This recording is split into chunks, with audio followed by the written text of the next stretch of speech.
Alright, so when we go into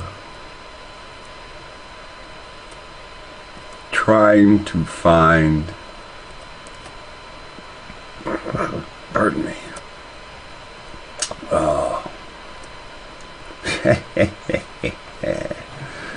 trying to find truth,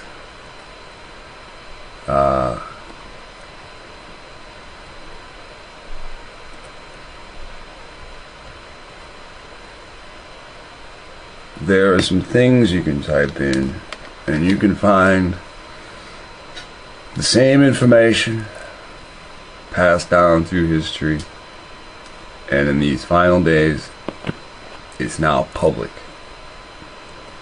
Now what we're going to do is we're going to look at the creation of Prophet Muhammad. Now if you want to, in your spare time, you can type in the Vatican created Islam, and listen, you can see how the Vatican created Islam, Red Eye's Creations. You can listen to that broadcast. That's a Red Eye's Creations is a broadcast here. Secret Vatican briefings on the creation of Islam, how Roman Catholics created Islam and why. The Catholic Church did not invent Islam. Alright, so you can, there's that even exists. Here's a part 1 YouTube video. You know, there's why the Augustinian Roman Catholics. Now this shows you exactly who, highlighting which branch. The Vatican created Islam and Allah is Satan. Alright, so some of this stuff is Christian backlash, but you once we start getting into this, you'll see the reality of what's what. Alright? Now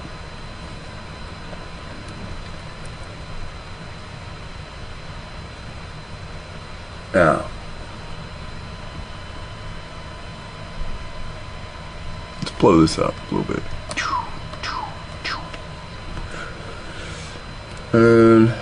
Editor's note. You just never know where or when some truly insightful information is going to cross our paths to share with you. This is called How the Vatican Created Islam, an astonishing story from an ex-Jesuit priest, Alberto Rivera, which was told to him by Cardinal Bie, while he was at the Vatican. Now, this part that we're going to be looking at is Secret Vatican Briefings on the Creation of Prophet Muhammad. How about a comic book form of publication of important suppressed information about the Jesuit Vatican hand in the creation of Islam and Islam's founder, the Prophet Muhammad? According to the introduction to what you are about to read, this information came about Alberto Rivera. Now, if you look up how the government kills people and you learn about the ice gun that shoots darts, this guy's name is who comes up. Like, I remember this because I have it printed out in a file. I always want to make sure no asshole points a BB gun at me, because I always think an ice dart's gonna come out. And you know, these ice darts, once they hit you, they usually have different types of toxins are used with it, and then the dart is made of ice, so it dissolves. So it's very genius way to play with people's lives, but of course it's still playing with people's lives. Now, it says former Jesuit priest after his conversion to Protestant Christianity. It is his excerpt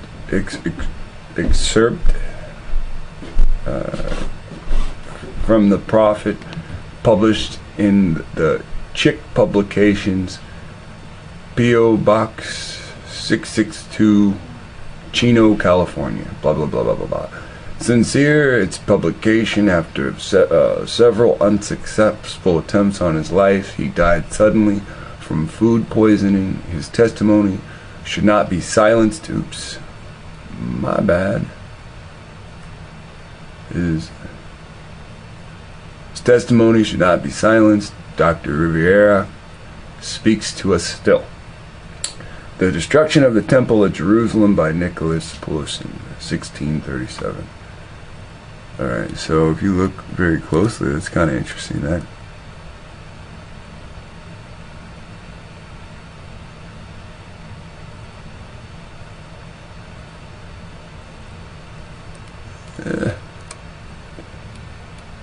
So, isn't it interesting how they give the year 1637?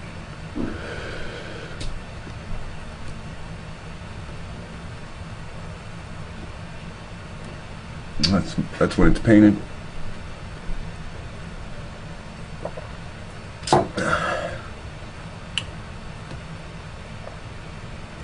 Obviously not that's when the temple fell. That's just funny. More complete information and color illustrations of this and related materials are available for viewing and purchase from choosinglife.net. Because it says, note that the website is case sensitive to the capital I in the word Islam. Alright, so because of provocative nature of the material, I asked Eric Martin to contact Spectrum, friends of Blockbuster Research, Vatican assassins. Now that's where I got my information from about Rivera prior, but it didn't lead me to this. For his opinion, a viewer sent me this. Alright, so this is what Eric wrote back via email. This is from Chick Comic Albert. Let's scroll down. I'm just going to get into this. What I'm going to tell you is what I learned from the briefings, secret briefings in the Vatican when I was just a priest, under oath and induction, as a Jesuit cardinal named Augustine Dua showed us how desperately the Roman Catholics wanted Jerusalem at the end of the 3rd century because of its religious history and its strategic location. The holy city was considered a priceless treasure. Listen to this. They wanted Jerusalem separate from that because of its religious history, what the holy city, and its strategic location. Jerusalem is considered priceless treasure. A scheme had to be developed to make Jerusalem a Roman Catholic city, the great untapped source of manpower, slaves that could do this job. Was the children of Ishmael. Oh,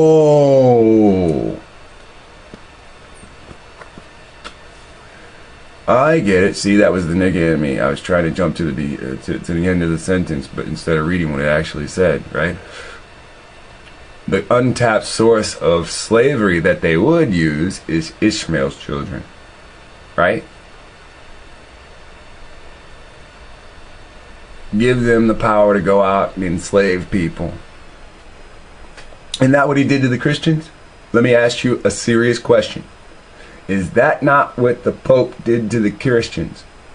I don't care which Pope it was. Columbus, I give you the power to go and enslave them all. The poor Arabs fell victim to one of the most clever plans ever devised by the power of darkness. Early Christians went everywhere with the gospel. I give you the power to go and conquer. Setting up small churches, but they met heavy opposition. Both the Jews and the Roman government persecuted the believers in Christ to stop their spread. Yeah, I don't know. I don't know about that line. But Jews rebelled against Rome, and in 70 AD, Roman armies under General Titus, that's the same Titus in the New Testament, smashed Jerusalem and destroyed the great Jewish temple, which was the heart of Jewish worship, in fulfillment of Christ's prophecy in Matthew 24. You read Christ's prophecy fucking how many years after this temple fell? Stop that bullshit. A prophecy has to happen before the event happens. I mean, does anybody take the good God-given sense to say, when was the book of Matthew published? I mean, fuck. If it's published after 70 AD, then it ain't a prophecy. This holy place, where the temple once stood, the Dome of the Rock Mosque, stands. The Dome of the Rock Mosque stands today as Islam's second most holy place. Sweeping changes were in the wind. Corruption, apathy, greed, cruelty, perversion, and rebellion were eating at the Roman Empire, and it was ready to collapse. The persecution against Christians was useless. Let me see if I can get this bigger.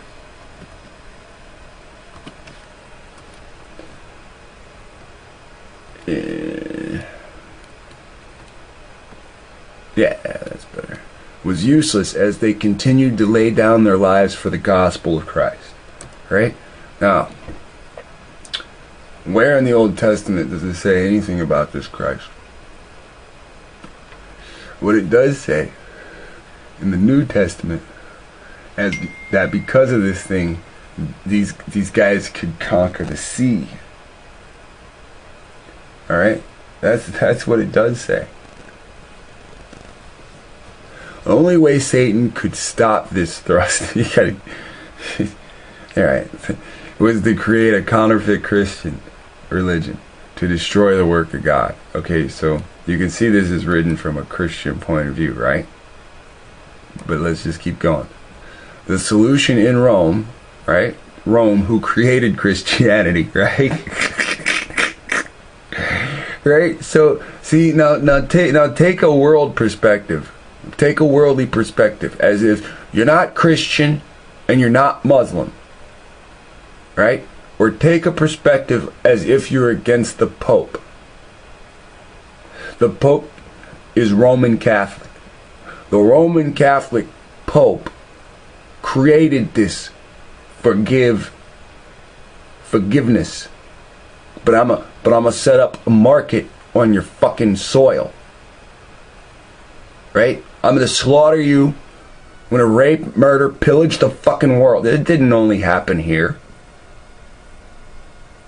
And then I'm gonna set it all up for a giant fucking commerce. I'm gonna UCC code everything, even babies.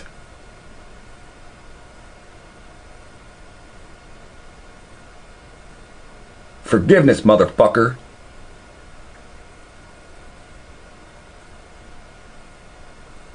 And so what? The Pope saw that there was this great emergence of people fucking hating this shit. So the solution for the church was to make a religion that they could control. Now listen, their religion had come from ancient Babylon, right? And all it needed was a facelift. And that would happen with Christianity. It's syncretism. Has anybody taken the time to type in syncretism? Syncretism says combining of different religions. Catholic, as drunk-ass Greg always points out, means universal. All religions. Christians fall under all religions. Muslims fall under all religions. Did somebody fucking forget this yesterday? Well, I'm gonna remind you today. Just says it needed a facelift. This didn't happen overnight. It began with the writings of the early church fathers. It was through their writings that a new religion would take place, just like Christianity. Just like Judaism, the watered down version of the Israelites' laws and history. The statue of Jupiter in Rome was eventually called St. Peter, right, for Christians. And the statue of Venus was changed to the Virgin Mary, right, for Christians, because they're fucking pagans. They had different groups of pagans conned into staying in one fucking religion. I'm Protestant. Well, I'm Baptist. Where the fuck does baptism come from? Babylon. Who tells you that? Oh, them that say they are Jews in the Jewish encyclopedia under baptism. Yeah, that's funny. Go down 9 paragraphs and it says it. Baptism is not from Levitical law. Fucking people are drunk. Drunk. Armies are formed through religion. And the statue of Venus changed to Virgin Mary. That's what he told you. No idols. Somebody said, how could Jesus be the image of God if there's not supposed to be any idols? No, not to worship wood or stone. God made each of us the image of Him. Each of us. Not just one.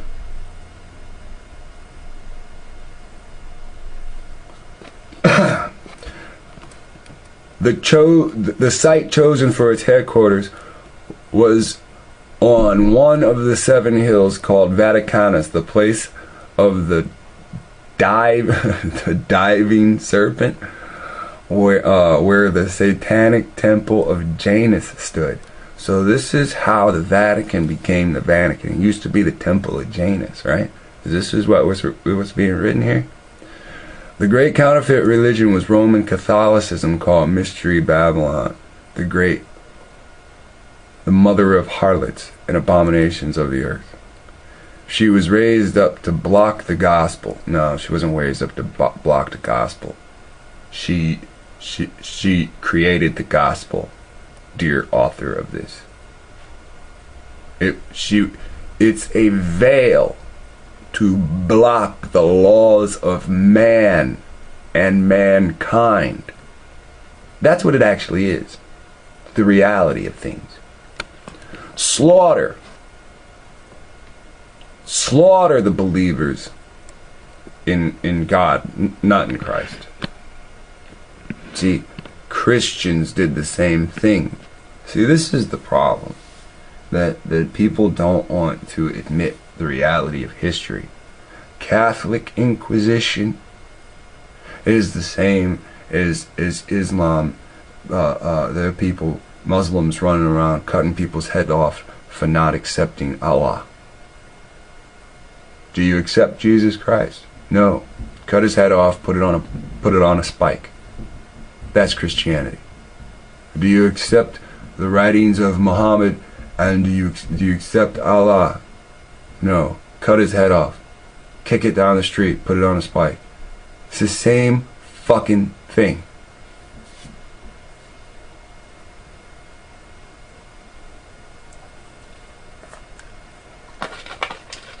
Now, 3 major religions have one thing in common. Each has a holy place where they look for guidance. Roman Catholics look to the Vatican as the holy city. The Jews look to the Wailing Wall of Jerusalem, and the Muslims look to Mecca as their holy city. Now look at this. I want you to see this, because somebody sent me this and they thought, I don't know, I covered this in the last video. This shit stood out. Alright, now, oopsie, let's go back.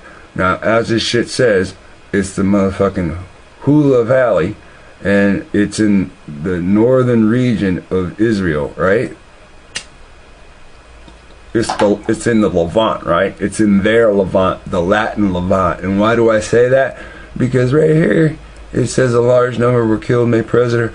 The Latin Kingdom of Jerusalem. See, this is what you guys are fucking arguing for. You don't even fucking know it. The real Jerusalem was destroyed over here. And you guys are arguing over the Latin Kingdom of Jerusalem. Right? So, when you go back over here, see, listen, they're like, we discovered the New World in the 1600s, right? And what does this say? 3 major religions of the old world. See, that's the part of the old world. 3 major religions have one thing in common. Each has a holy place. So all those people of the old world have a ritual of going to a holy place. The Catholics up in the north go what? To the Vatican. The ones in Levant go to their Latin Jerusalem. And the Muslims, the one in what? In the Middle East, go to Mecca. That's just Rome's empire. Tell me it's not Roman, and I'll fucking show you that video that brings up historically that Rome went to Constantinople. Where the fuck do you think Constantinople is? Where do you think Constantinople is? That's just in Turkey. That city's still there today.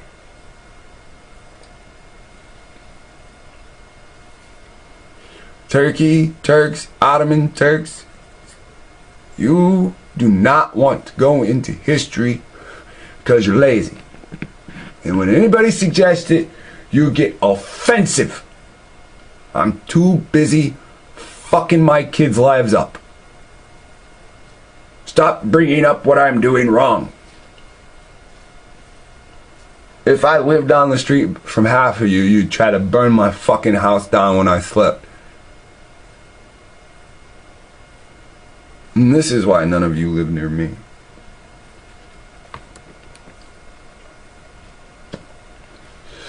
The great counterfeit religion, 3 major religions. Each group believes that they receive certain types of blessings for the rest of their lives from visiting their holy place. In the beginning, the Arab visitors would bring gifts to the house of God, and the keepers of the Kaaba were gracious to all who came. Some brought their idols, and not wanting to offend these peoples, the idols were placed inside the sanctuary. It is said that the Jews looked upon the Kaaba as an outlying tabernacle of the Lord with veneration until it became polluted with idols. Is not the Kaaba a fucking idol itself? It's a black cube? No. No, the black cube is a storehouse placed in the center. The Kaaba is a stone that looks like a vagina.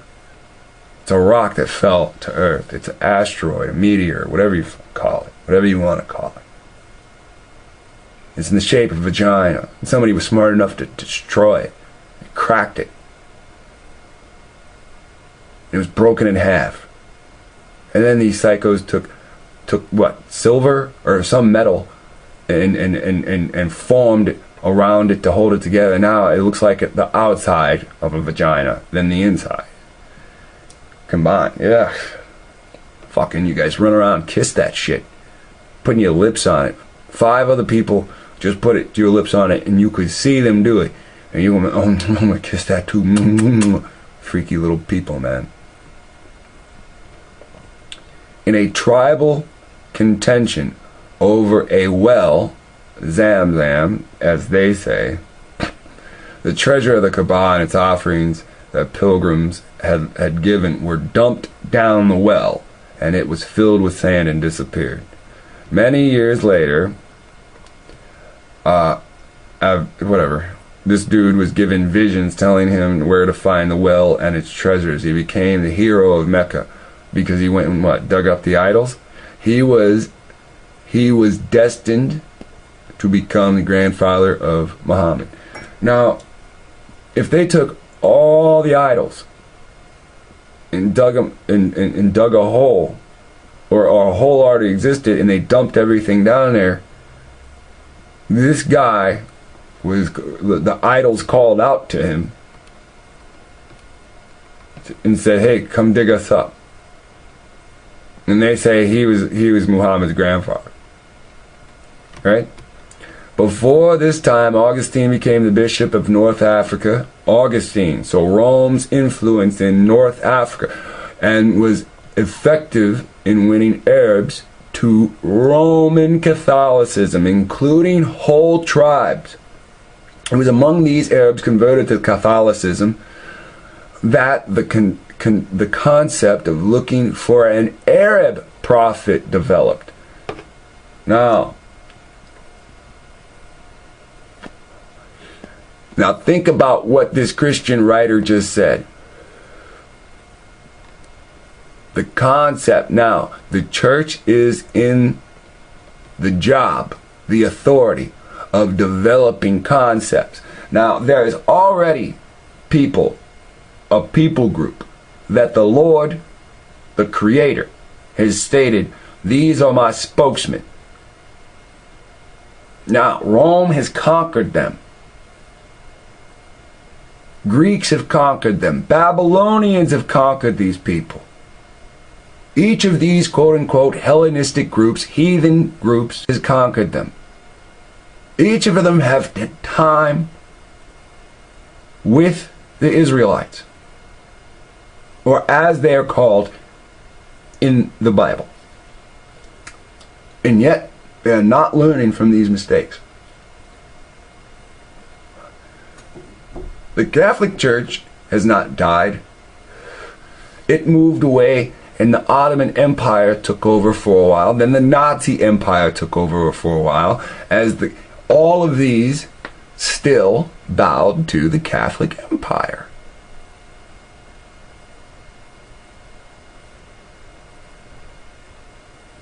The empire develops these prophets because they have to control people of tribal minds, including whole tribes.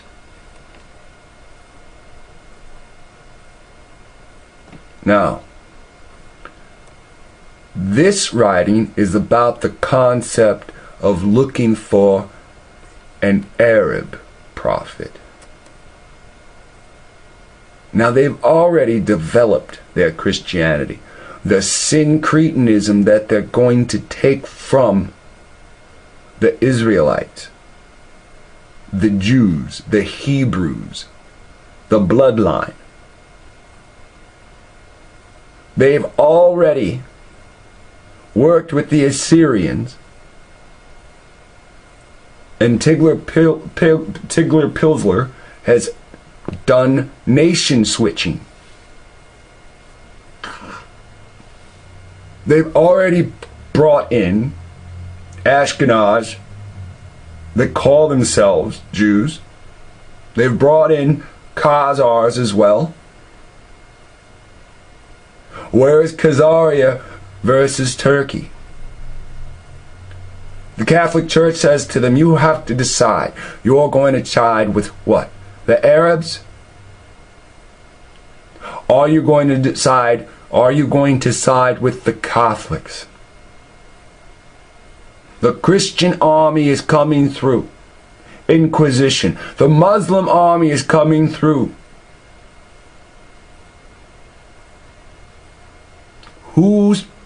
Whose army will you side with?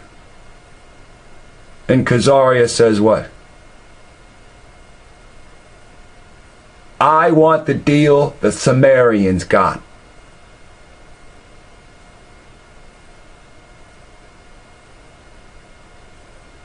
I want the same deal the Sumerians got. The Sumerians as a group aren't big enough, aren't large enough to be the tribe of Judah and Benjamin. We want in. And everybody's fighting for the Levant. One day, later in history, we want the Levant.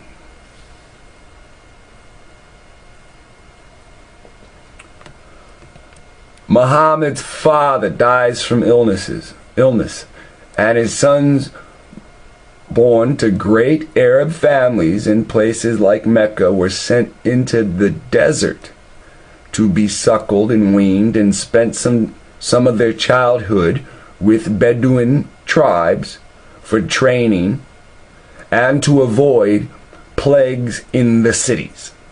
Now, you understand what's going on? When they brought war, they brought biological warfare to poor Arab communities. Now there are still people that have welfare, and what do you do to the people with wealth? Because they're controlling the land, they're controlling numerous territories. Their territories haven't been divided down yet. You attack them biologically. And you go and you take the onions from the Black Plague and you throw them in their fucking towns.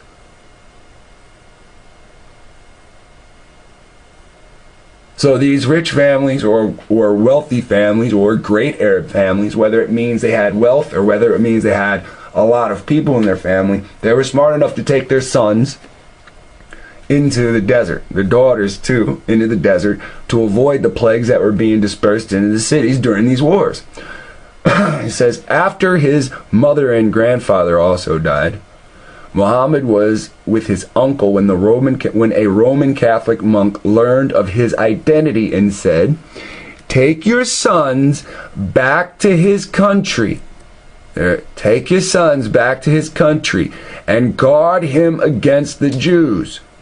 For by God, if they see him and know of him and that which I know, they will construe evil against him. Great things are in store for this brother's son of yours. Now, isn't that interesting that during the time of all these wars, he says, if the Jews see this person. Now, you think he's talking about the Ashkenazi or the Khazars? Or do you think he's really talking about the Israel? Do you think that this Roman Catholic monk who wrote down this situation, that took note of this happening, do you think he's talking about them that say they are Jews, or do you think he's talking about the actual bloodlines of Israel? It states, the Roman Catholic monk had feigned the flames for future Jewish persecutions at the hands of the followers of Muhammad. Now, this is the interesting thing. I myself have read in a book that someone sent me the link that Muhammad went and tried to teach the Israelites about Allah. And when the Israelites heard of that, they laughed because some of their writings had been taken and intertwined into Muhammad's teachings. And when Muhammad found this out, he became enraged and slaughtered Israelites. And that's why I've read about Muhammad killing Israelites myself, and that's why I've never become a Muslim, no matter what they offer. Because I read, because someone was kind enough to share information with me. They sent me the page from a book. I don't know who the author was. I don't know what the book was, but I know what I read. And when I read it, I felt I could trust what I was reading.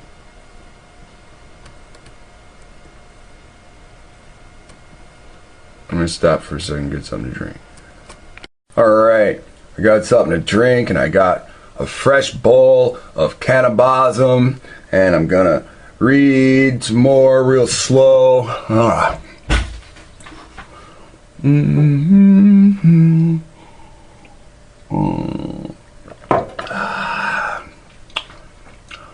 Alright.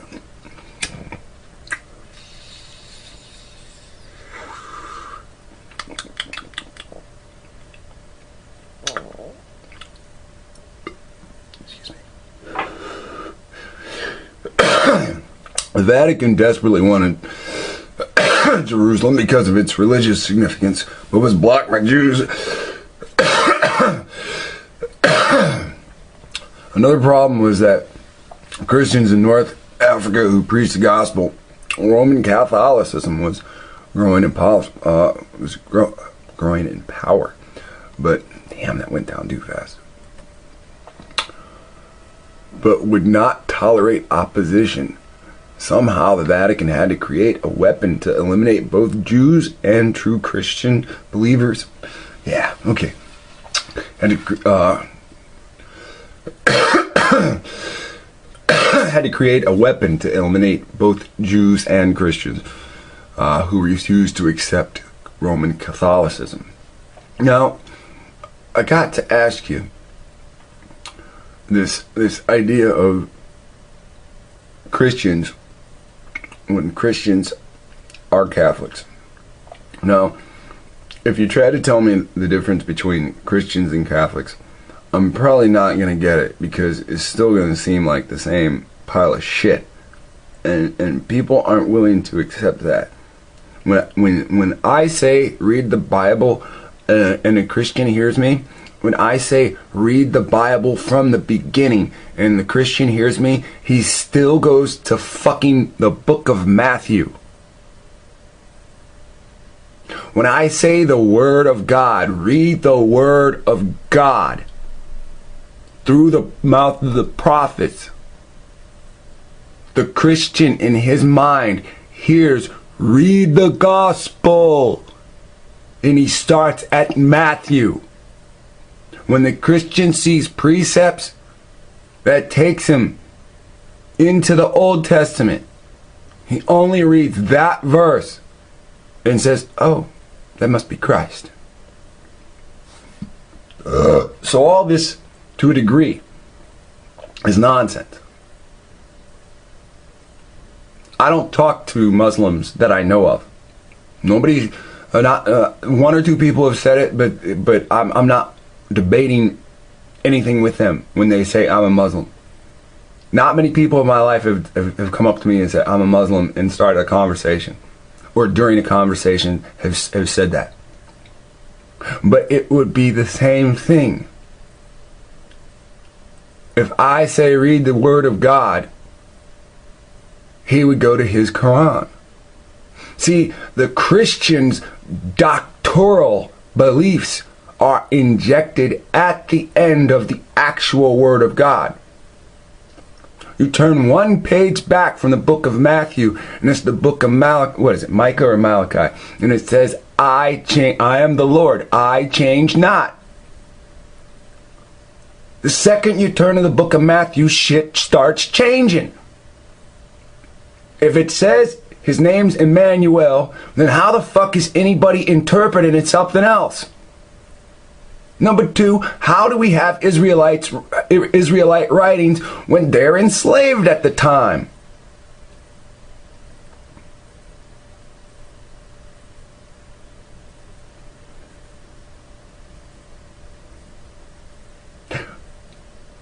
We have in the Old Testament an account of Daniel.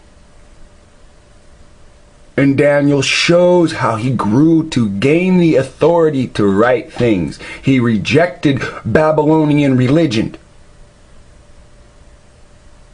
And God protected him all the way through it, even during an overthrow.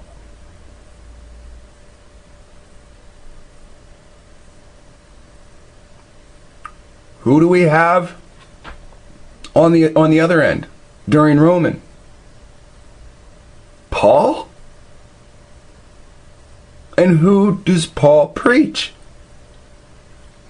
Not God, like Daniel does. Paul constantly goes contrary, opposite, opposition.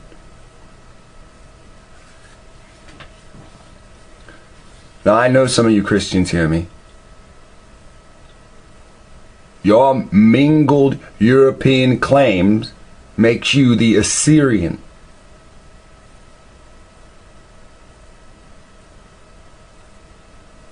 One-third of you will be next to the Egyptian.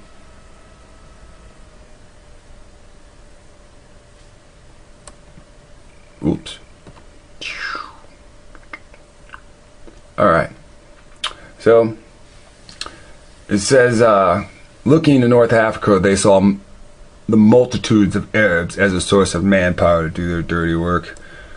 Augustine appears on the scene. He knew what was going on. The monastery served as bases to seek out and destroy Bible manuscripts. So that's the actual Israelite writings, not Jewish writings, Israelite writings that were owned by what? The Bible calls them strangers. And somehow these people got the title of Christians before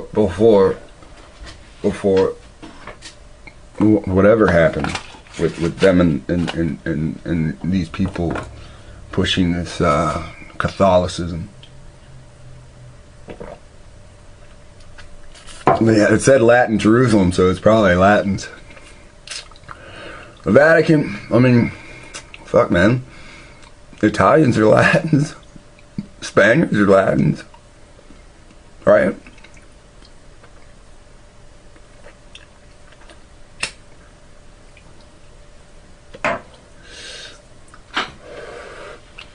Makes me wonder if Rome is Latin. Romans are Latin.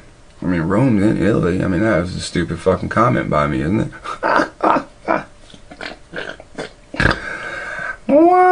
Yeah, okay. Alright, so, Vatican wanted to create a messiah for Arabs, someone who they could raise up as a great leader, a man with charisma who they could train, and eventually unite all the non-Catholic Arabs behind him. So, any Arabs that didn't want to be Catholics, they would push something else down their throat so that they would be led by still a Catholic leader. Alright, so creating a mighty army that would ultimately capture Jerusalem for the Pope. See, this was the whole goal, right? Capturing Jerusalem. Until what? Until 1452. Take down the Saracens, or the Saracens, and the what? The people of the Americas. We'll just call them pagans, like they wrote about us.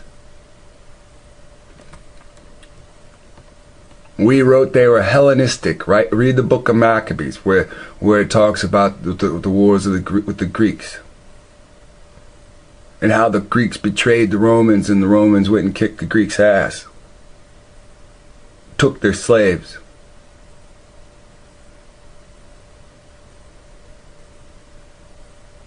That's why you got Greek blood in Constantinople, right? Speaking Arab tongue.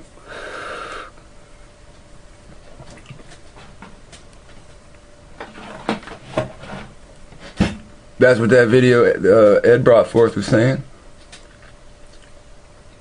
What it's like to be a Turk, an Iranian in the Americas.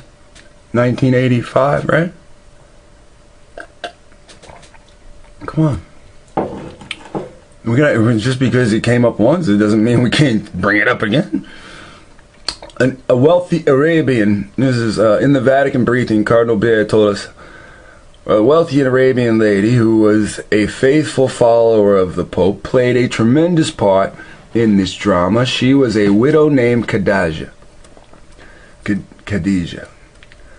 And she gave her wealth to the church and retired to a convent, but was given an assignment.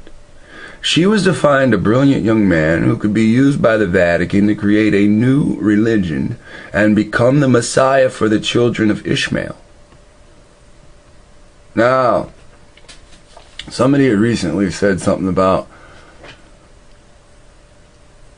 the children of Ishmael took the Israelite writings, and in Genesis, when Isaac is to be sacrificed, they write in that Ishmael is to be sacrificed.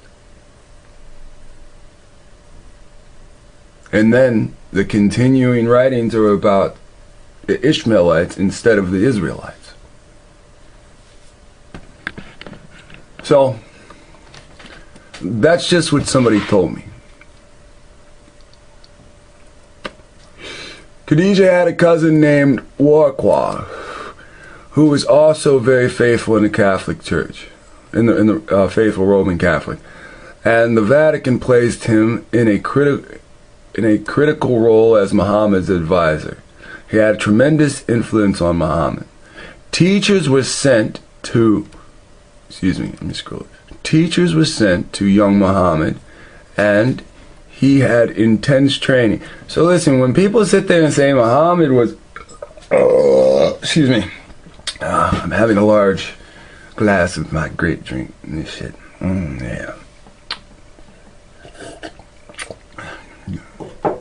Don't drink the Kool-Aid. So, teachers, so when you sit there and say, you read about Muhammad, and they're like, oh, Muhammad was an uneducated person, and he went to a cave, and he was choked out by this demon, and it was Gabriel. So after he got choked out, he was able to speak like different languages and read different languages. That's just a load of shit. This dude was sat down and groomed just like Hitler was sat down and groomed. He was groomed to be a world leader at a time before broadcasting. Didn't Hitler sit down and bow to the ring and kiss the ring?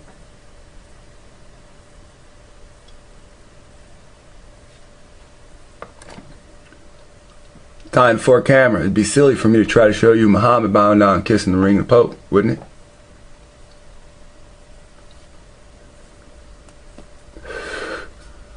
Muhammad studied the works of Augustine, which prepared him for his great calling. The Vatican had Catholic Arabs across North Africa spread the story of a great one who was about to rise up among the people and be chosen one of their God.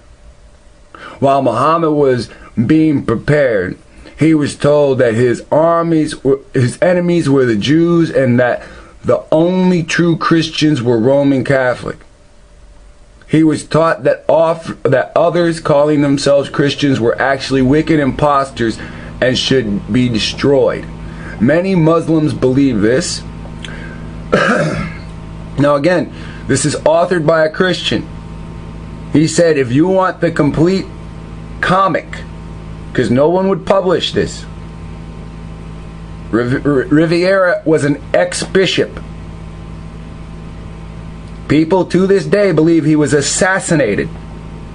They call it a Jesuit assassination. If you don't believe me, I type it in. I'm not saying anything that don't exist on the internet. I'll take one of these Catholic Vatican created Quran, right? And you can look and see the Quran was created. It's not even 100. I don't think it's over much older than 100 years old. All right, and Jesuit.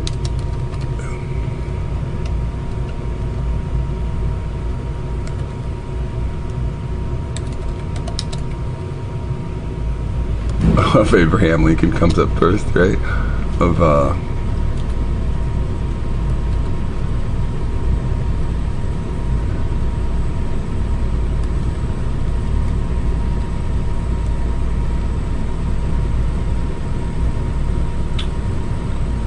Alberto Rivera comes up. There we go. A senior. So you can find ex-Jesuit priest Alberto Rivera, and we're reading from Rivera's works, but a Christian has taken excerpts from it, and this is now what we're reading. Now, if like we are right here, if you want the whole excerpt, he tells you at the top, you get the excerpt, you get the whole publication right here for Choosing Life. For more complete information and color illustrations of this and related materials, you find it at www.choosinglife.net, capital I, because it's case sensitive, Islam. Alright? So, again, it has to deal with Dr. Alberto Rivera and his death and his work. Now, Muhammad began receiving divine revelation, and with his wife's Catholic cousin, Waraqua, helped interpret them. From this came the Quran, and in the 5th year of Muhammad's mission, persecution came against his followers because they refused to worship the idols of the Kaaba. Now, hold on. Type in, when was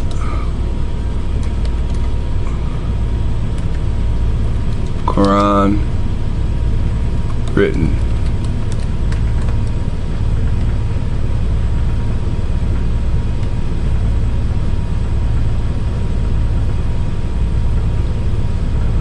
Now, when you say when was the Quran written, the history of the Quran refers to oral revelations. Oral. And that means it's not fucking written. Oral revelations into a compilation of into a manuscript. You understand that? His fucking feverish talks and syncretism. See?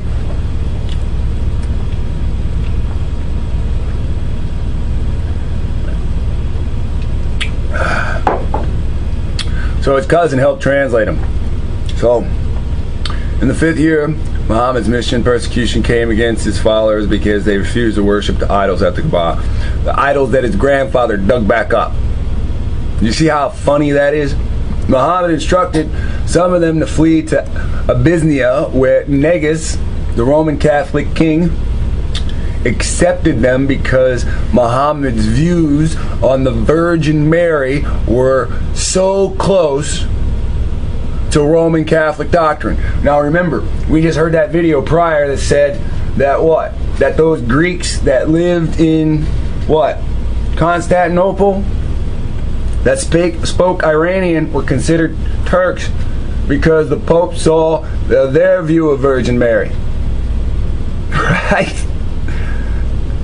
They're all linked through their part of syncretism of believing in virgin birth. Are you getting it? Oh man, I hope you understand what's going on. See, that's your belief system. It came from your pagan gods. They got that same belief system, right?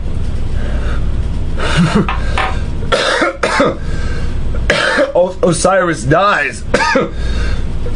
But there's still, this woman's still able to get impregnated, right? To have a horse, right? Virgin birth, right? Fucking, this is the whole argument over Zeitgeist. All these different religions linked by virgin birth. Syncretism. Cretans. Fucking shit, dude.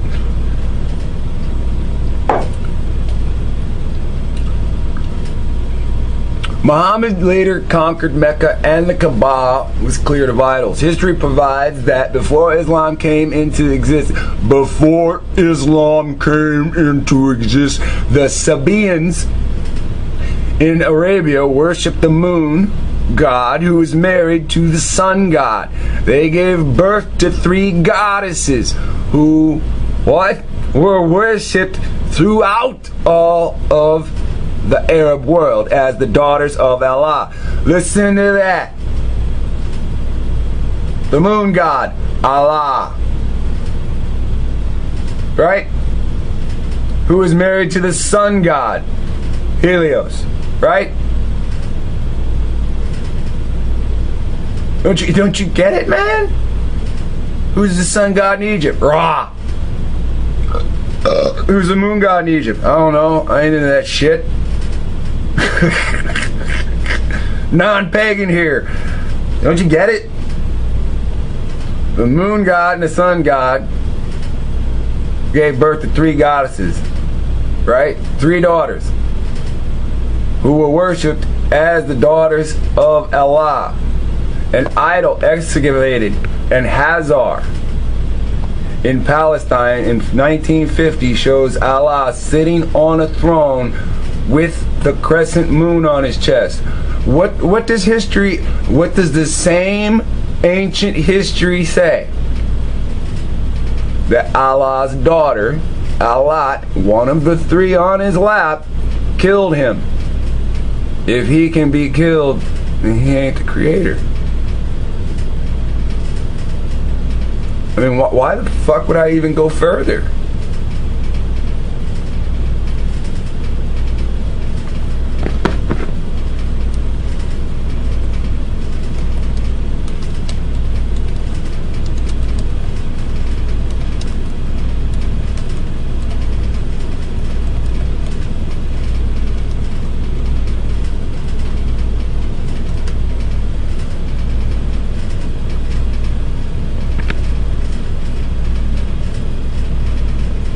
I'll watch my own 20-minute motherfucking video, man.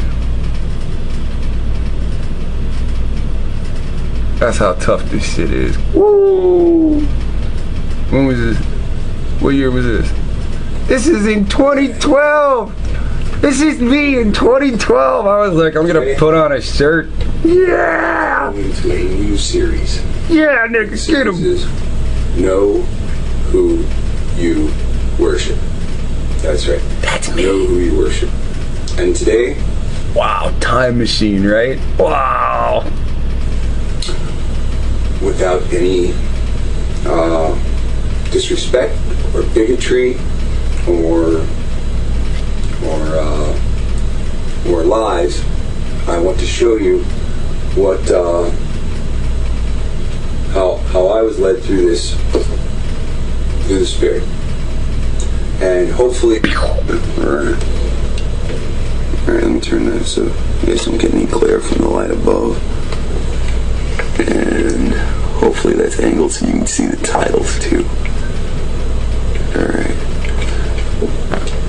So, just in case you can't, I'll just lift it up if I need to. Alright, first, we all know there's a cube in Mecca, and everybody that goes there walks around it clockwise and counterclockwise or whatever they do. And here, just so you can see that right up in the front. Yeah, you should be able to get a good shot of that. So, black sun cube, Saturn, okay? And when come on, man, metal around it. That's the inside of the box, man. It does say in the Bible, do not worship the gods of wood and stone. Come and on. type in companies with cube sculpture. Come on, man. Give it to Satan's me. right now. Yeah. He's the king of it. He wants to lead you into hell.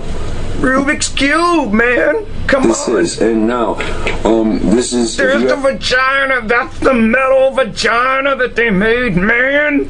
Have children, this is a good time to send them out of the room for a minute, alright? Take your kids away. This is a medical, like I said, I typed They go take your kids away. in medical diagram. I hope I don't offend anybody by this. I'm trying to show you something. Like I said, keep this shot in mind. Hey, this is back when I gave a fuck. Listen to that. I didn't want to offend anybody. Now, I'd like you to look at this one. This medical diagram of the woman's vagina. Now, the overlay lines right there. You don't need to look at that anymore. We can now see it's the same shape. Look at that. See how badass that was? I just held it up. I used future paper. I'm just playing. We can now see it's the... BAM! Oh, got it. What is it? 56. 55. Yeah, that's horrible. We can... See that? That gateway. Children need to come down the gateway. We now see it's the same shape as this. Oh my god. I know, here. See that? Like it's speedily dark. In there, you should look it up on your own screen, but in there there's a little fucking face. Like that's what's about to come down fucking out of that thing. Like This, it's creepy. They let me in the hospital. They let me help deliver my wife's fucking my baby. It was so crazy. Like I mean I could like I was in street clothes. They didn't even fucking like, hey, you should get in this gown or anything like that, dude. Man, I think they would have let me catch if I wanted to, man. I mean, it's crazy. It was so fun though.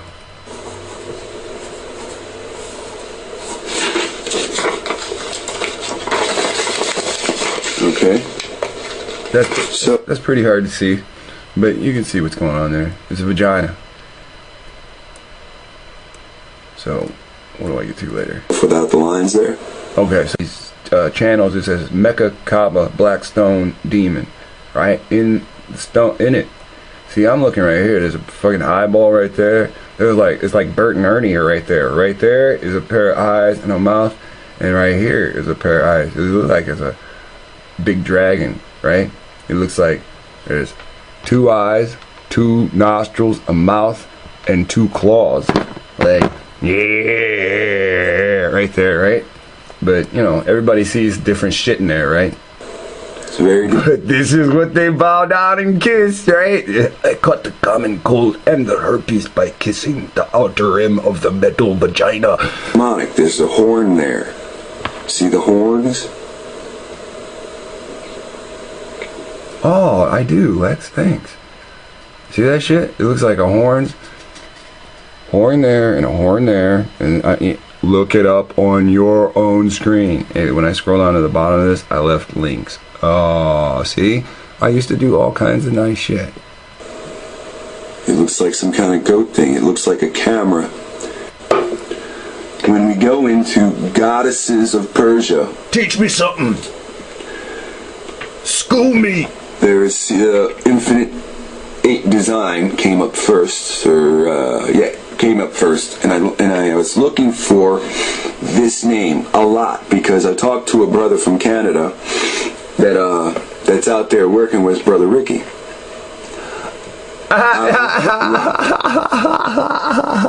It's so funny. Oh, that's so funny how the world works. Yeah. So now me and Ricky are related. That's funny. All praise high.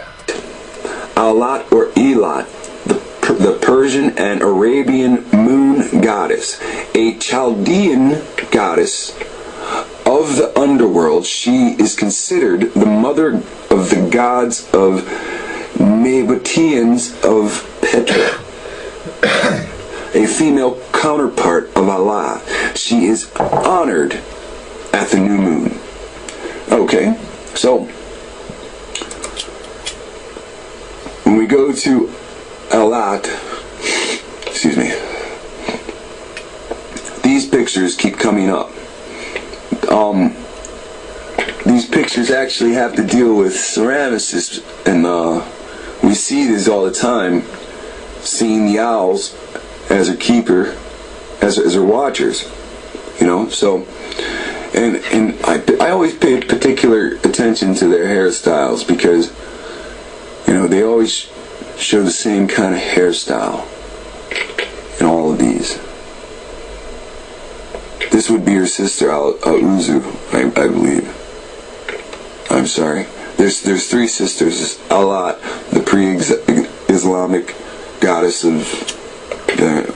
There's Al-Uzu, but my focus is on Alat.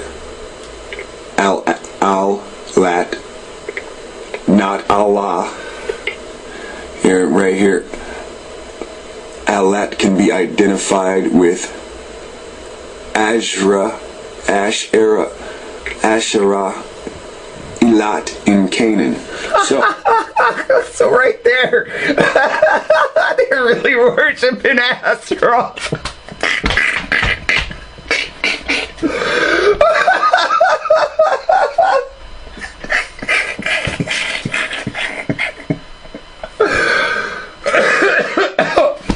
Oh shit, dude.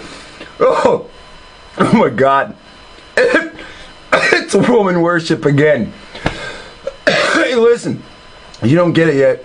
You gotta crack open a Time Life book and Gods of the World, encyclopedia of the fucking mythology or any of that shit. It'll tell you, like, Allah was murdered by his daughter Alat. And this will tell you in different parts it's his lover.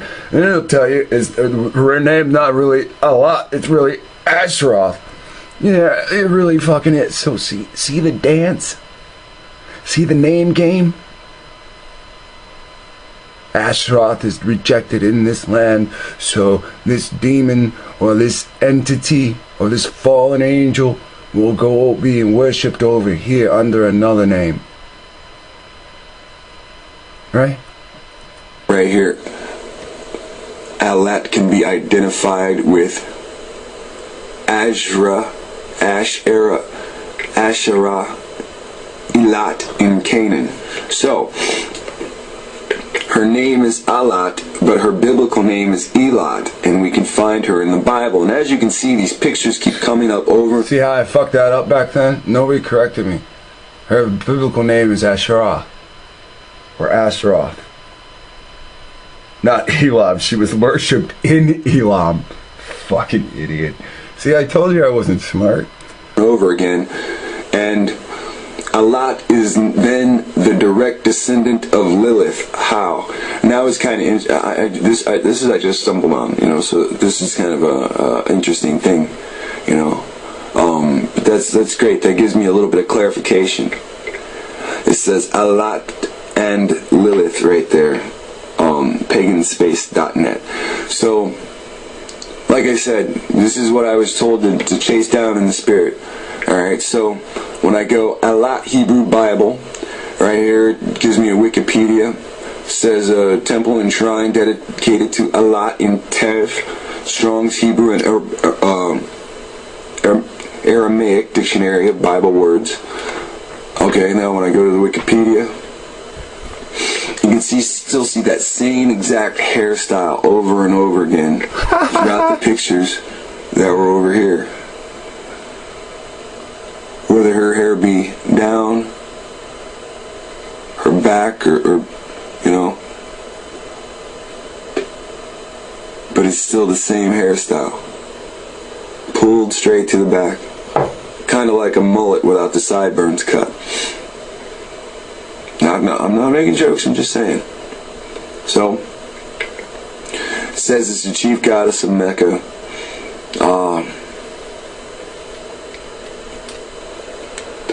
She was a pre-Islamic Arabian Arabian goddess who was one of 3 chief goddesses of Mecca. She is mentioned in the Quran, blah, blah, blah. Not to be rude, I'm just saying blah, blah, blah. I'm not going to read it. So, when we go over here, I found another link, and when we go down here, it says, a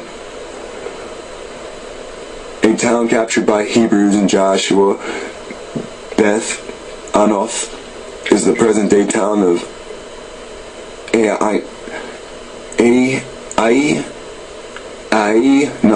Ainun, 3 kilometers south of Helio.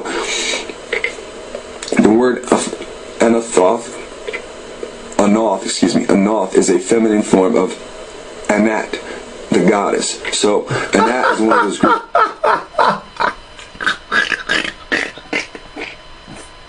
So that's just the Egyptian Anat.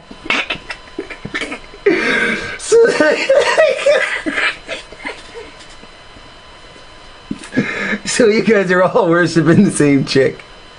You don't even know it. You don't even know it. And you don't even know it. Goddesses, right? This is Alat in the Canaanite form. So, here's the first time that you see that Alat is actually a Greek goddess in the Canaanite form. So the Persians were worshiping. Somebody came first. Somebody came second. She's not going onto all these groups at one time. She's not pulling all these. Ooh, maybe it goes back to Babel, the Tower of Babel. Maybe it goes back to the Tower of Babel.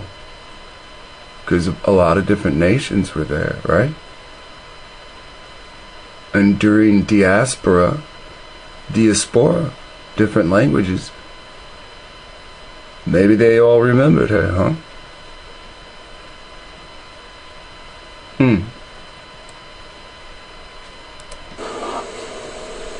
A Canaanite form of a Greek goddess. Okay? Nope. Canaanites came first, then Greeks. Greeks established themselves way after Greeks were known. Canaanites were known worldwide. So, though we conclude that Allah is not in the Bible in any form, Alat, his consort, turns up in several ways. So what the Bible is saying is there is no Allah. But there is an Alat. His consort turns up in several ways. So we conclude that Allah is not in the Bible in any form. Allah, his consort, turns up. Okay, scroll down a little bit. There's a very interesting point coming down here. Is that it?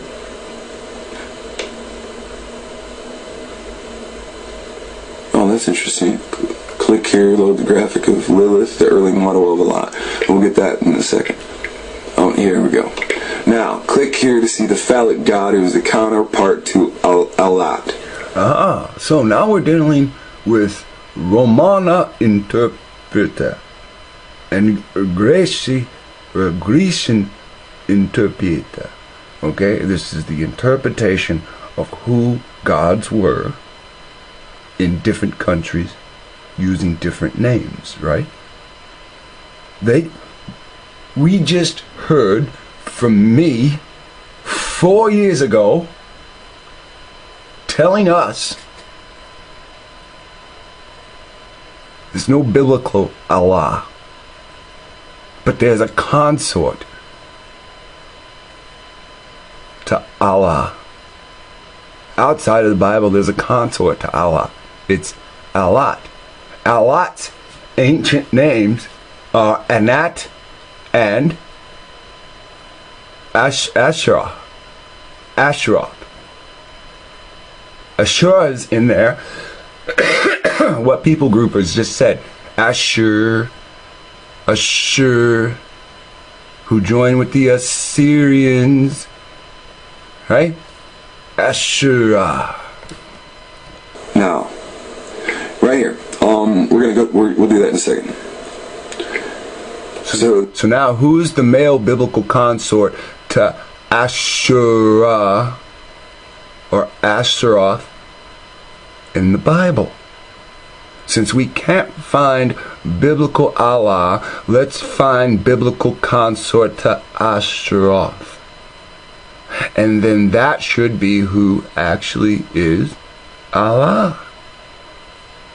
The statue and figurines of Allah were always naked with huge breasts and a very distinct vulva area. Okay? Back to the vagina area. And some were simply a square stone with two great breasts at the top of a monstrous vulva beneath. So on top of the square, a square stone would be two breasts and then a big vaginal area in the bottom. These be your gods, dear Roman Catholic friend. So he's telling them that the Roman Catholics are even worshiping this. Alright? She had to give the male idol his sexual power. She doiled it out as long as it satisfied her. Let me set this down. Satisfied her. In the paganized, cannibalistic Hebrew legend, Allah's lookalike sent incubi and succubi to tempt and sexually molest men and women in their sleep. Bam! Lexwill. You're bringing out the knowledge. Alright, so click here to see the phallic god, who is the counterpart of Allah. There you go. A giant serpent. Isn't this a serpent from Genesis? That be Satan, right? That goes right back to the black cube. Are you paying attention? Now, who did we find out is Satan in the garden?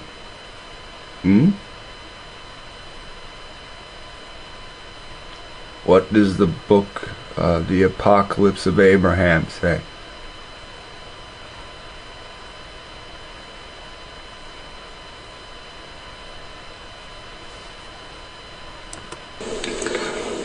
this is the Lilith and Alat. So, this is 2 times somebody has said Lilith is Alat. Now, when I type in, let's go to Circe. Because Lilith is the moon goddess. Alat, where is that at right there? Alat is the Chaldean goddess of the other underworld, a Persian and Arabian moon goddess. Okay? So let's go to Circe, the moon goddess. And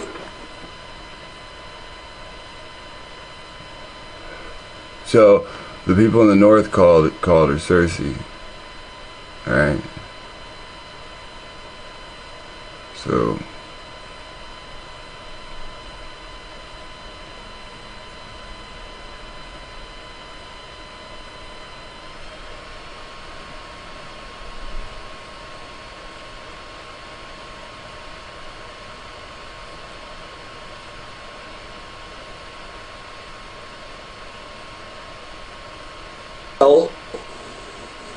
higher to me and you can be seen clearly in the following translation and studied by John Gray in a book called Near Eastern Mythology. God has taken his place in the assembly of gods. Wait. Here, give me a second. I went to the intro of my video of Apocalypse of Abraham. I didn't go to the actual video. So that's what we did. So we'll get to this in a second. Listen, you have no permission to tempt the righteous at all. Leave this man, you cannot deceive him, because he is the enemy of you, and of those who follow you and those who love what you love. So again, We don't have Satan, we don't have Lucifer, we have Azazel, and this actually matches what? Enoch. And it actually matches the Bible, as we look in when we talk about things like the Day of Atonement. So here in Apocalypse of Abraham, somewhere in the 107, 108 minute, we finally get to the point where Abraham is face to face with Azazel. And, you know, we already find out that Azazel's in the Garden of Eden and he feeds Eve grapes, and then I make a big deal about, you know, we've been told all the time when it's actually grapes, you know, and so we finally find out who is the consort of Alat. It's Azazel. So it's Azazel and Asheroth for their Hebrew names, or Ashur. So it's not that hard. Here, I'm gonna wrap up. Like, actually, no. I'm gonna. Sorry about that. I didn't really turn the camera for you to watch me burp. I'm sorry. It's a pretty long presentation. Oh, shit. Okay, so history proves that before Islam came into existence, the Sabaeans and the Arabian worshipped the moon god, who was married to the sun god. So it's Azazel, right? And the moon god is Alat, who is Asheroth, right? So come on, man. We covered this 4 years ago. You guys you're deaf to it. You're deaf to it. So when you sit there and say, I'm a Muslim, what you're saying is you're worshiping Azazel. And you don't even know that's what you're saying. They've given birth to three goddesses who were worshipped through the Arab world as the daughters of Allah. The idol excavation at Hazar in Palestine in 1950 shows Allah sitting on a throne with a crescent moon on his head. Crescent moon on his chest. Muhammad claimed he had a vision from Allah, and this is what he was told. So he had a vision from the sun god or the moon god. He had a vision from the male that he was taught to call Allah, and it's really Azazel. Take the A and turn the Z's sideways. Turn the L's sideways. Azazel. Take the A, keep it. Take the two L's, turn them sideways. Put a line between connecting the two separate ends of the L. Azazel.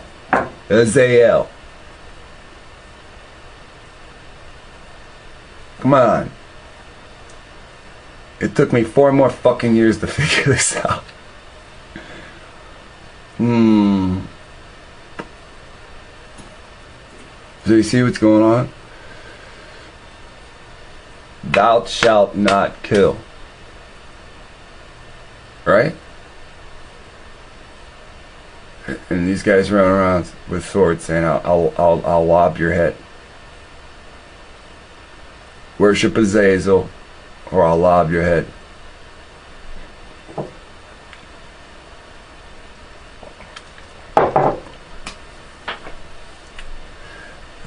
This began, look, 4 years ago, I only figured out the female. I had to pause the video, flip through another video that I made to figure out who the male consort is. It's the serpent. Who's the serpent? Well, I learned that the serpent in the Garden of Eden is actually Azazel. And I forgot. I didn't really forget. I just wanted to show it on film. So if you need me to, you are the messenger of Allah, right? Right? Now, go back to this again. The righteous angel. Leave the mountain. Leave the sacrifice. Azazel trying to trick him into it. Abraham. See? If you're standing around there, they'll burn you up. A consuming fire. So, he's trying to win him with logic. Listen See to this. that? I'll go back a little bit. I want to go back. And beginning his fall. Like, meaning, it sounds far-fetched. At least to me. Chapter 13. I did everything commanded me by the angel, and I gave the angels who had come to us and divided the animals, but the angel Jael took the birds, and I waited until the evening sacrifice, and there was an unclean bird flew down upon the carcass, and I drove it away. So this is what they're talking about. Azazel is the unclean bird. That's why he gave the... Oh, this is why Jael took the birds instead of the two angels that were with him. So this would be about around the time that Azazel was beginning his fall. Like, meaning he had already started doing something wrong, and they had already had enough evidence to question Azazel. So this is when Azazel is in heaven, and he's still considered a righteous angel, and he's about to fall. Check this out. Then and there an unclean bird flew down upon the carcass, and I drove it away. The unclean bird spoke to me and said, Abraham, what are you doing upon these holy heights, where no man eats or drinks, and there is no food for man here, but these heavenly beings consume everything with fire and will burn you up. Forsake the man who is with you and run away, because if you ascend into the heights, they will destroy, kill, and make an end of you. So now you have the unclean bird who is Azazel, and Azazel on the earth, and he's telling they're not in heaven.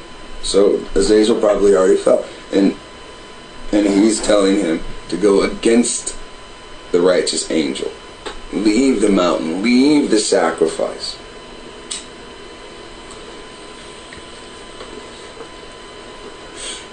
See? If you're standing around there, they'll burn you up. A consuming fire. So he's trying to win him with logic. You see that?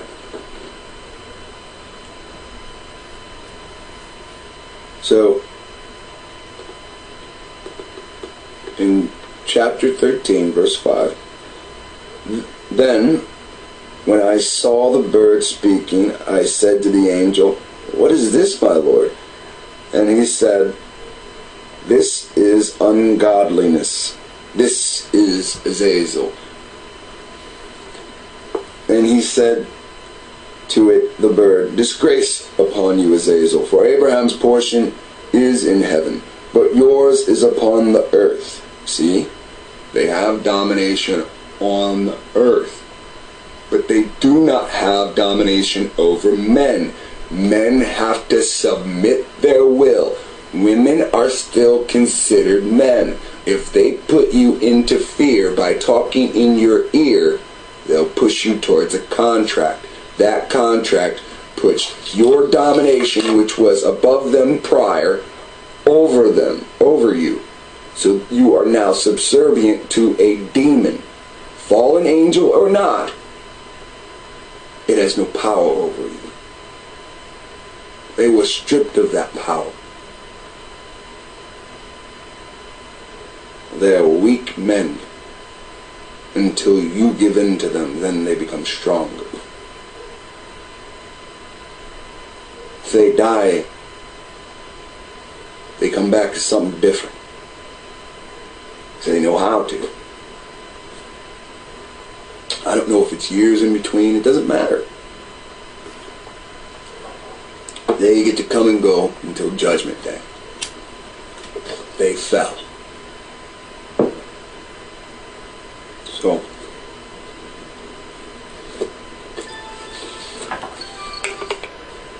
So, alright, so I'm going to stop that one there and then just go back to this secret Vatican. This began his career as a prophet, and he received many messages. By the time Muhammad died, the religion of Islam was exploding. The nomadic Arab tribes were joining forces in the name of Allah and his prophet Muhammad. Some of Muhammad's writings were placed in the Quran, others were never published. They are now in the hands of high-ranking holy men, the Ayatollahs in the Islamic faith. When Cardinal Buell shared this, however you say his name, shared this information with us in the Vatican, he said, "These writings are guarded because they contain information that links the Vatican to the creation of Islam. Both sides have so much evidence on each other that if exposed it could create a scandal that it would be a disaster for both religions. In their holy book, the Quran, Christ is regarded only as a prophet. If the Pope was his representative on earth, then he must also be a prophet of God. Because the followers of Muhammad, this caused the followers of Muhammad to fear and respect the Pope as another holy man. The Pope moved quickly and issued bulls, right? Dum diversus, bull papacy. He issued bulls granting the Arab generals permission to invade and conquer the nations of North Africa. I wish they gave the year so we could see for ourselves through history, and then we could backtrack this without this internet site. That's the important thing, figuring out which bull, because it's gonna be like, early, 900, 600, 500, something like that, 200. The Pope moved quickly, issuing bulls granting the Arab generals permission to invade and conquer the nations of North Africa. The Vatican helped to finance the building of these massive Islamic armies in exchange for three favors: eliminate the Jews and Christians, so later were regarded as believers, which they called infidels; protect the Augustine monks and Roman Catholics; and conquer Jerusalem for the Vatican. As time went by, the power of Islam became tremendous. Jews and Christians were slaughtered, and Jerusalem fell into their hands. Roman Catholics were never attacked, nor their shrines during this time. But when the Pope asked for Jerusalem, he was surprised at their denial. The Arab generals had such military success that they could not be intimidated by the Pope. Nothing could stand in the way of their own plan. Under Waqwa's direction, Muhammad wrote that that Abraham offered Ishmael. Oh, see, here it is right here. Under his cousin's direction, Muhammad wrote that Abraham offered Ishmael as a sacrifice. So this isn't even what's written, This is our writings, or Hebrew writings, period, of the line of Jacob being rewritten.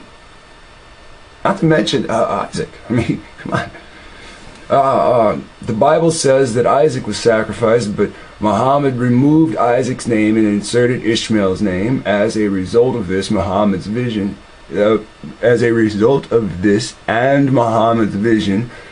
the faithful Muslims built a mosque, the Dome of the Rock, in Ishmael's honor on the site of the Jewish temple that was destroyed at 70 AD. This made Jerusalem the second most holy place in the Islamic faith.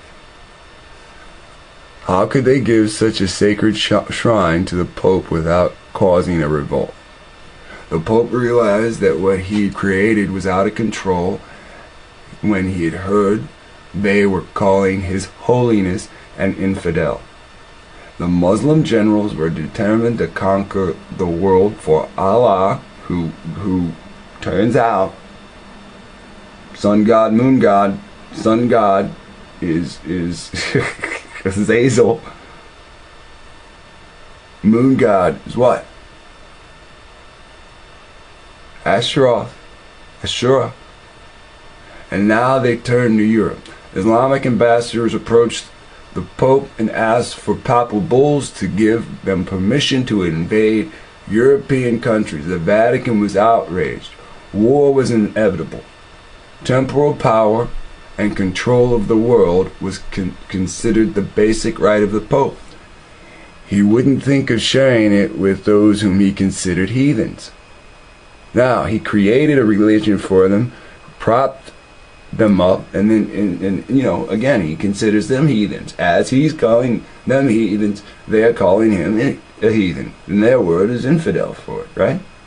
The Pope raised up armies and called them crusades to hold back the children of Ishmael from grabbing Catholic Europe. The Crusades lasted for centuries, and Jerusalem slipped out of the Pope's hands, right? Turkey fell, and Spain and Portugal were what? Invaded by Islamic forces. In Portugal, they called a mountain village Fatima in honor of Muhammad's daughter, never dreaming it would become world famous. Years later, when Muslim armies were poised on the islands of Sardinia and Corsica to invade Italy, there was a problem. The Islamic generals realized that they were too far extended. It was time for peace talks. One of the negotiators was Francis of Assisi.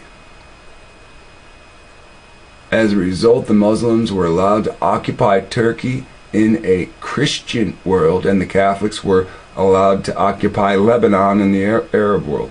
It was also agreed that the Muslims could build mosques in Catholic countries without interference, as long as Roman Catholics could flourish in Arab countries. Cardinal Buell told us in the Vatican briefings that both the Muslims and the Roman Catholics agreed to block and destroy efforts of their common enemy, Bible-believing missionaries.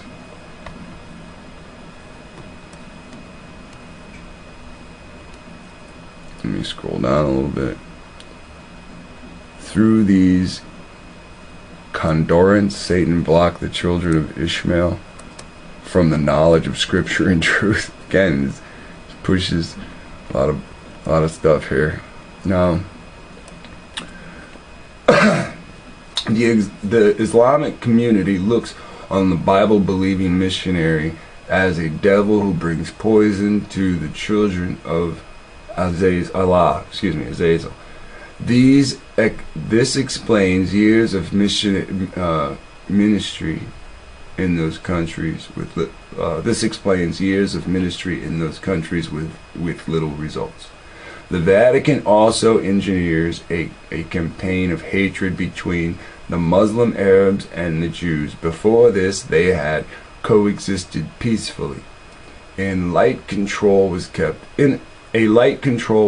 on Muslims from the Ayatollah down through the Islamic priests, nuns, and monks. The next plan was to control Islam. In 1910, Portugal was going socialistic. Red flags were appearing, and the Catholic Church was facing a major problem. Increasing numbers were against the Church. Jesuits wanted Russia involved, and the location of Fatima could play a key role in pulling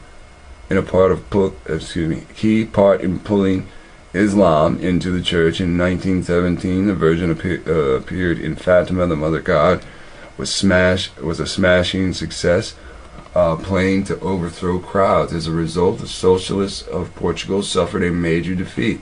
Roman Catholics worldwide began praying for the conversion of Russia, and the Jesuits invented the Novus de Fatima, which they could perform throughout North Africa, spreading good public relations to the Muslim world. The Arabs thought that they were honoring the daughter of Muhammad, which is what the Jesuits wanted them to believe. As a result of the vision of Fatima, Pope Pius XII ordered his Nazi army to crush Russia and the Orthodox religion and make Russia Roman Catholic. A few years after he lost World War II, Pope Pius startled the world with his phony dancing son vision to keep Fatima in the news. It was a great religious showbiz, and the world swallowed it. Not surprisingly, Pope Pius was the only one to see this vision. Alright, so I'm almost at the end, right? Yeah. So, as a result, a group of followers has grown into a blue army worldwide, totaling millions of faithful Roman Catholics ready to die for the Blessed Mary. But we haven't seen anything yet. The Jesuits have their Virgin Mary scheduled to appear 4 or 5 times in China, Russia, and major appearance in the U.S. What has this got to do with Islam? Note, Bishop Sheen's statement, Our Lady's appearances at Fatima marked the turning point in history of the world's 350 million Muslims.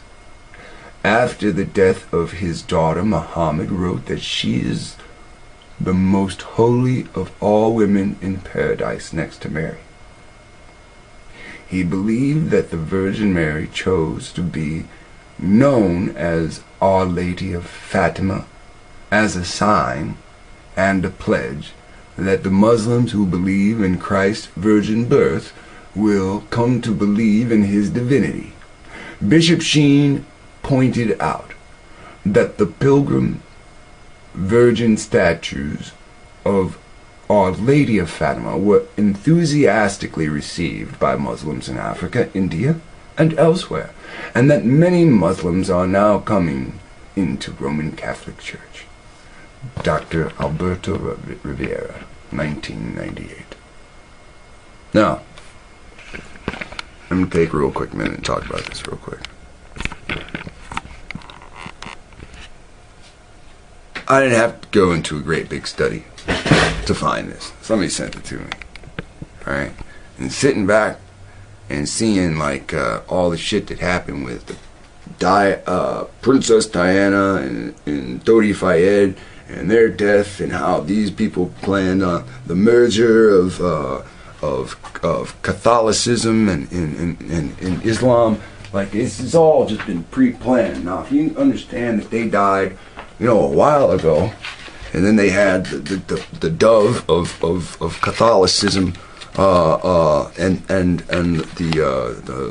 the moon, and the crescent moon and star of Islam at their funeral, like in these gold ain't cheap, man. Like in these gold, idol, you can see what's going on when they sit there and say, like, I didn't make this up. The talking heads have already been given the title Chrislam and shit, and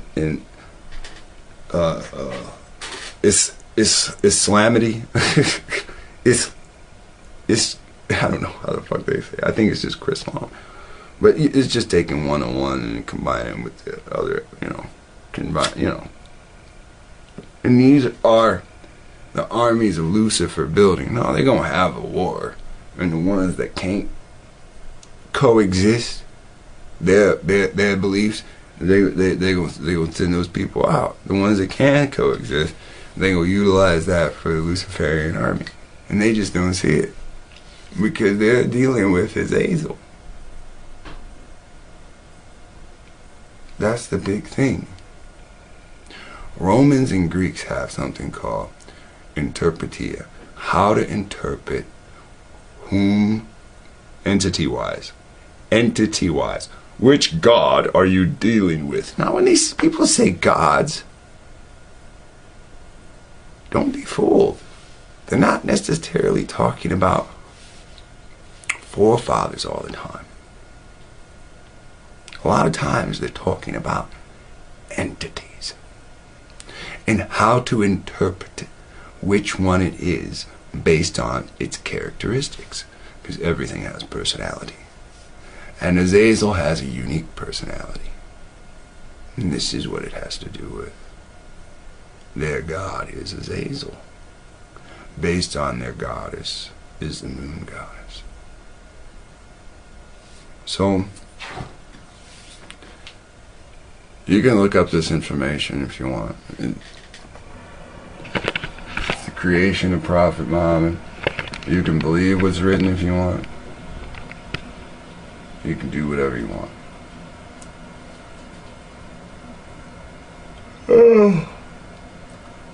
I think that's enough for me. Information from about Rivera prior, you know, but it didn't lead me to this.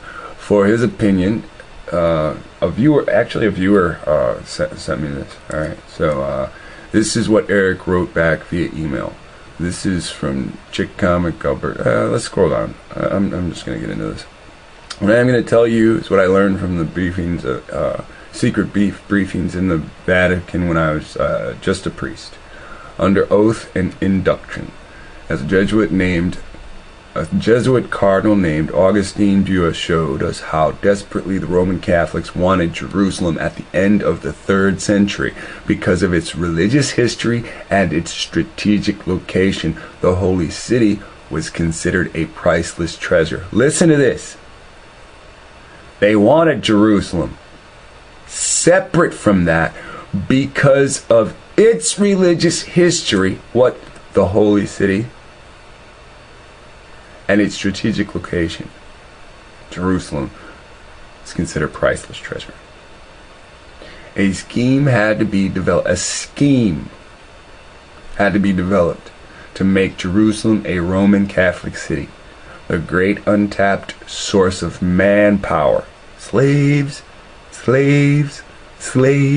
that could do this job was the children of Ishmael. Oh,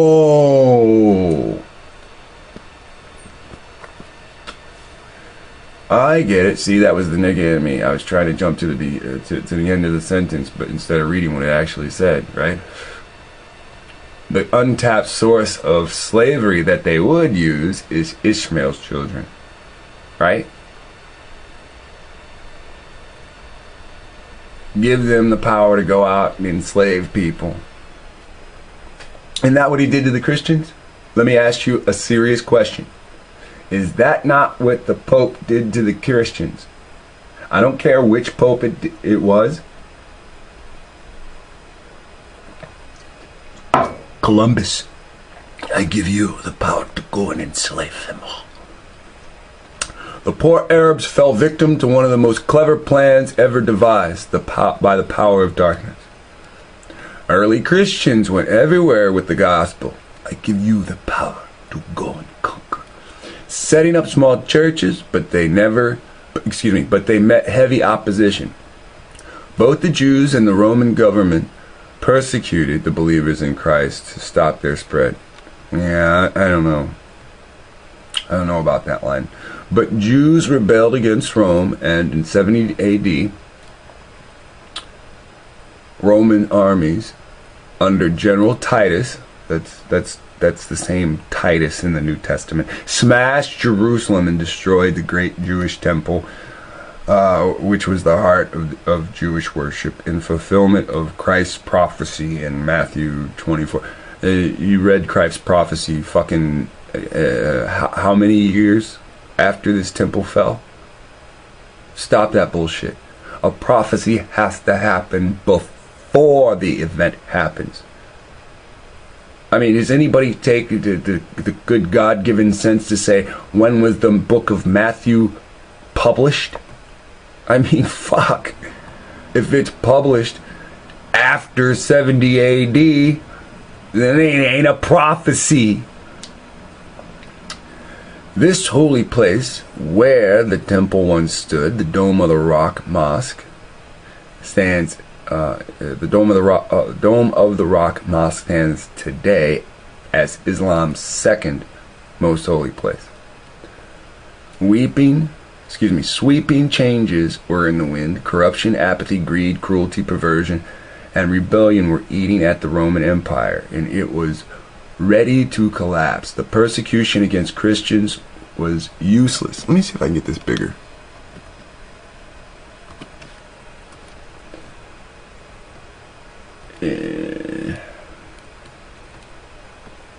Yeah, that's better. Was useless as they continued to lay down their lives for the gospel of Christ. Right? Now, where in the Old Testament does it say anything about this Christ? What it does say in the New Testament is that because of this thing, these guys could conquer the sea. All right, that's what it does say.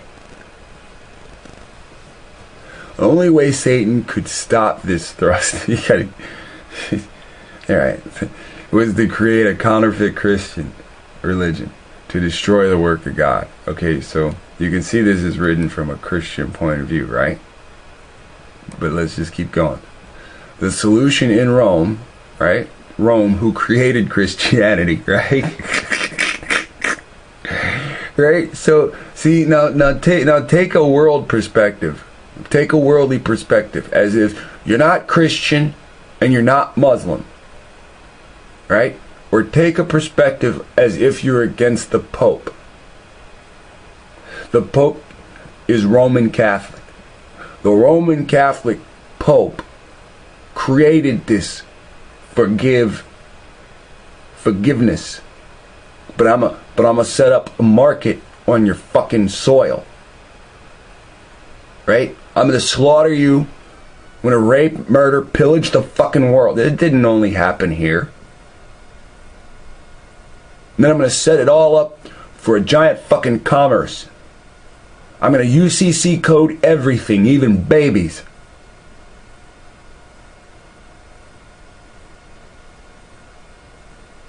Forgiveness, motherfucker.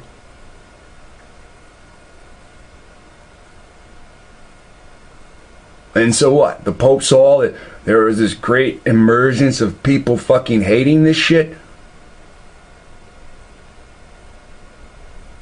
So the solution for the church was to make a religion that they could control. Now listen, their religion had come from ancient Babylon, right?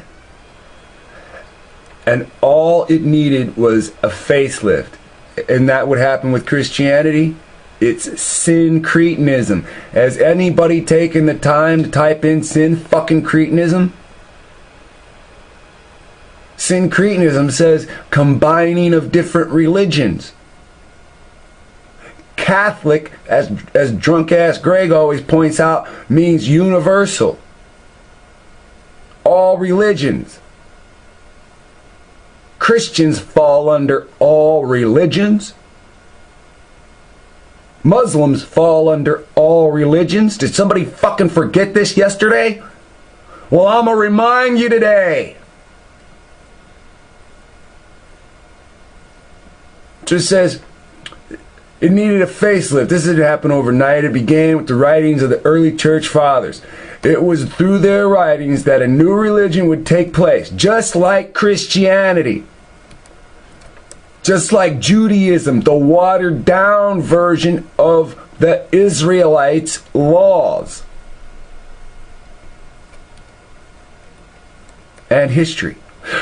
The statue of Jupiter in Rome was eventually called St. Peter, right, for Christians. And the statue of Venus was changed to the Virgin Mary, right, for Christians, because they're fucking pagans. They had different groups of pagans conned into staying in one fucking religion. I'm Protestant. Well, I'm Baptist. Where the fuck does baptism come from? Babylon. Who tells you that? Oh, them that say they are Jews under in the Jewish encyclopedia under baptism. Yeah, that's funny. Go down 9 paragraphs and it says it. Baptism is not from Levitical law. Fucking people are drunk. Drunk. Armies are formed through religion. And the statue of Venus changed to Virgin Mary. That's what he told you. No idols. Somebody said, how could Jesus be the image of God if there's not supposed to be any idols? No, not to worship wood or stone. God made each of us the image of Him. Each of us. Not just one.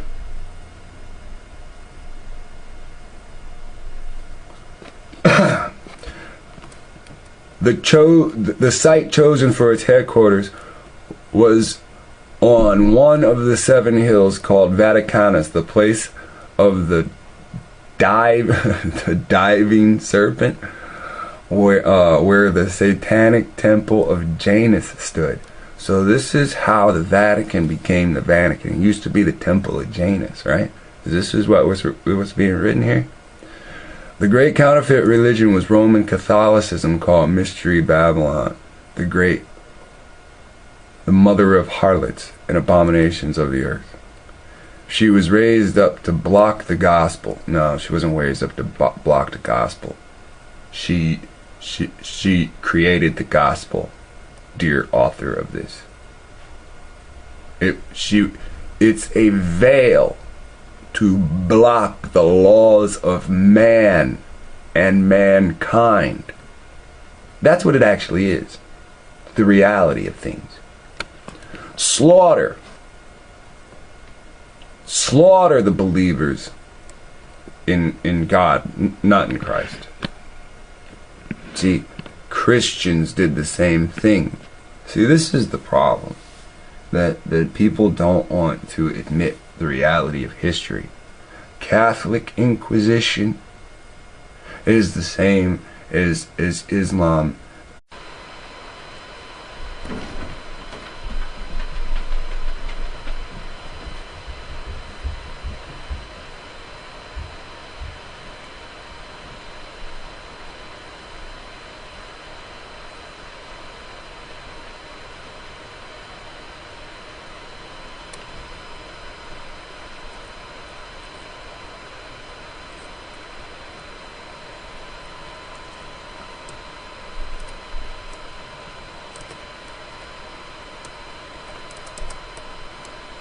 Alright, so when we go into trying to find, pardon me,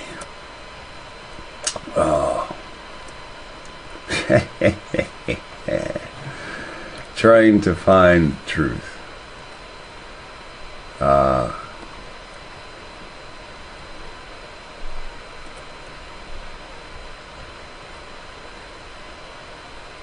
there are some things you can type in and you can find the same information passed down through history, and in these final days it's now public.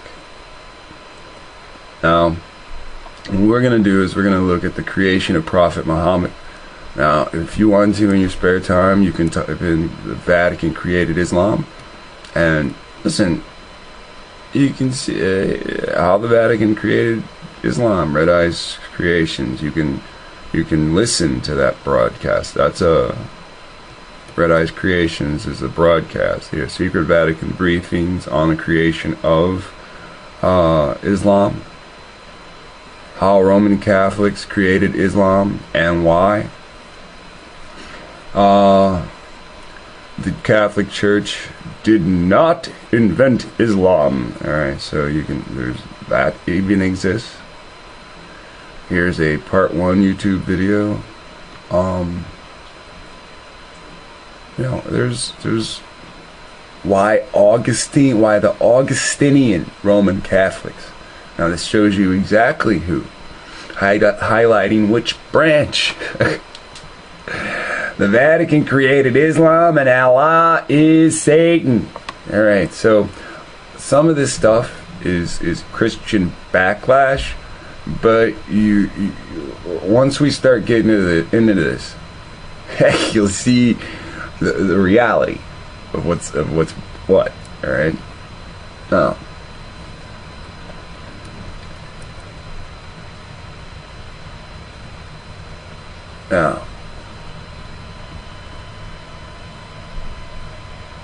let's blow this up a little bit.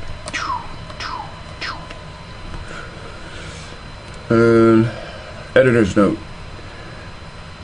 You just never know where or when some truly insightful information is going to cross our paths to share with you.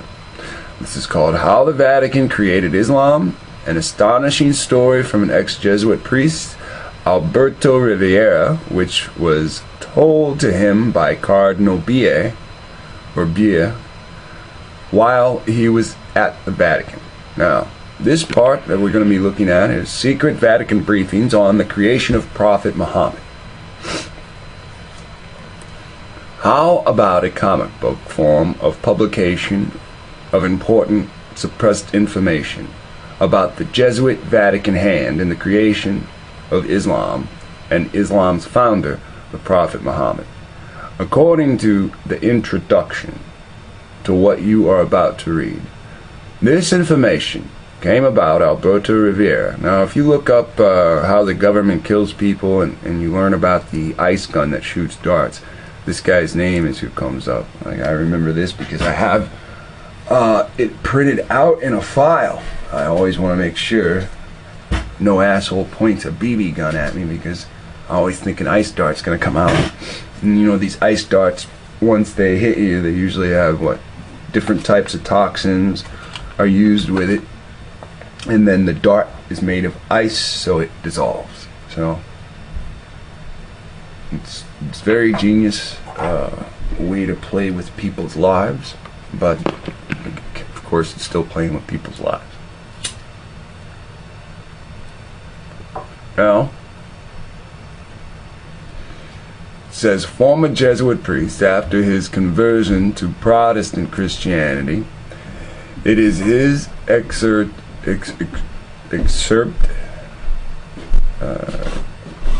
from the Prophet, published in the Chick Publications, P.O. Box 662, Chino, California. Blah blah blah blah blah blah. Sincere, its publication after several unsuccessful attempts on his life. He died suddenly from food poisoning. His testimony should not be silenced. Oops, my bad. His testimony should not be silenced. Dr. Rivera speaks to us still.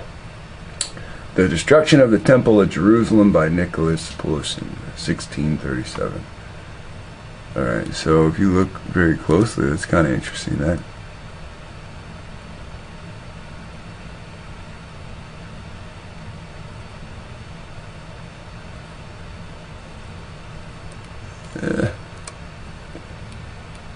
so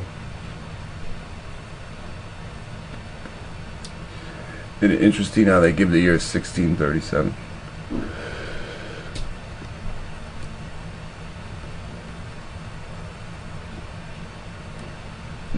That's when it's painted.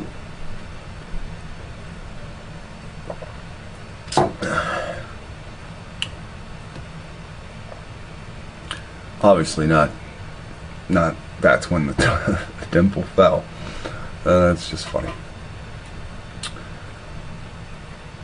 More complete information and color illustrations of this and related materials are available for viewing and purchase from choosinglife.net.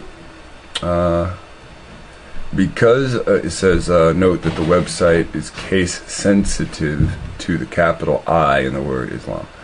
Alright, so because of provocative nature of the material, I asked Eric Martin to contact Spectrum, friends of the Blockbuster Research, Vatican Assassins. Now that's where I got my information.